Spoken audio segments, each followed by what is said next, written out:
பிரியமானவர்களே, கர்த்தர் உங்களை ஆசீர்வதிப்பாராக. பாருங்க, ஒரு வசனம், கர்த்தருடைய சத்தத்துக்கு ஜனங்க பயப்படுறாங்க, கீழ்ப்படுகிறாங்க. கர்த்தர் அனுப்பின தீர்க்கதரிசியாகிய ஆகாய்க்கு மரியாதை கொடுக்குறாங்க, அவருடைய வார்த்தைக்கு கீழ்ப்படுகிறாங்க. ஒரு தீர்க்கதரிசினா யார்? நீ கார் வாங்க போகிற, நீ வீடு வாங்க போகிற, நீ ஃப்ளைட்டில் போகிற,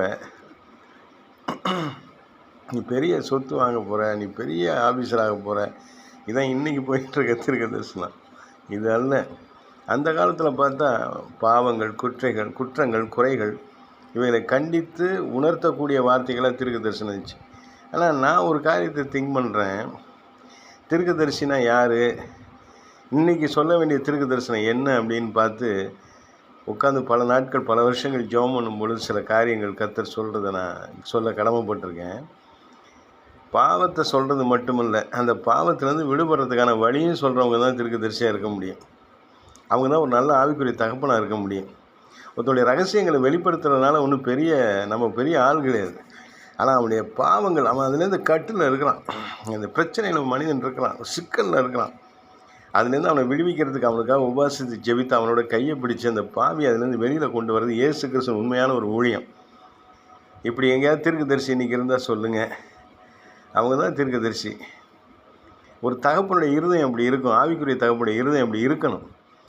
எல்லாருக்கும் பொருளாதார ஆசீர்வாதம் உலகத்தில் இருக்குங்க. மாற்று கருத்து உள்ளவர்கள், கடவுள் நம்பிக்கை இல்லாதவர்கள்ட்டே இருக்குது. அது ஆசீர்வாதம்னு எடுத்துக்க முடியாது இல்லையா? அதெல்லாம் விட்டுட்டு இன்றைக்கி எது தான் சொல்லிக்கிட்டு இது தீர்க்க தரிசனமாக போயிடுச்சு. இல்லை, நீ இந்த காரியத்தில் சிக்கியிருக்கிற, இந்த பிரச்சனையில் நீங்கள் இருக்கீங்க, இதுலேருந்து வெளியில் வந்து கர்த்தரோட இணையணும், நல்ல சீஷனாக வளரணும், கிறிஸ்து இயேசுக்குள்ளே நல்லா வளர்ந்து தேரணும். இதுக்கு தான் வழி. வாங்க, நான் ஜெபிக்கிறேன், நான் கூட நிற்கிறேன், உங்கள் கையை பிடிக்கிறேன், உங்களை நடத்துகிறேன். இவர்கள் தான் உண்மையான தீர்க்கதரிசிகள். இப்படி சில தீர்க்கதரிசிகள் இருக்காங்க, இல்லாமல் இல்லை. அப்படிப்பட்ட தீர்க்கதரிசிகளை நீங்கள் தேடுங்க. உயிருள்ள ஒரு நல்ல தெய்வத்தை கண்டுபிடிச்ச நீங்கள் எல்லோரும் நல்ல ஒரு ஆவிக்குரிய தகப்பனை நீங்கள் கண்டுபிடிக்க வேண்டிய கடமையில் இருக்கீங்க. ஒரு நல்ல தீர்க்கதரிசியுடைய வார்த்தைக்கு ஜனங்க செவி கொடுப்பாங்க, கர்த்தருடைய வார்த்தைக்கு சத்தத்துக்கு செவி கொடுப்பாங்க, பயப்படுவாங்க.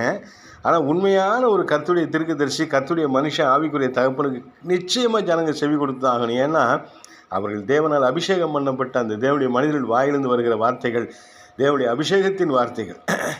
அது கட்டிலேருந்து வெளியில் கொண்டு வரும், நுகத்தடிகளை முறிக்கும். அபிஷேகத்துடைய வல்லமை நுகத்தடிகளை, சகல நுகத்தடிகளை முறித்து போடும்.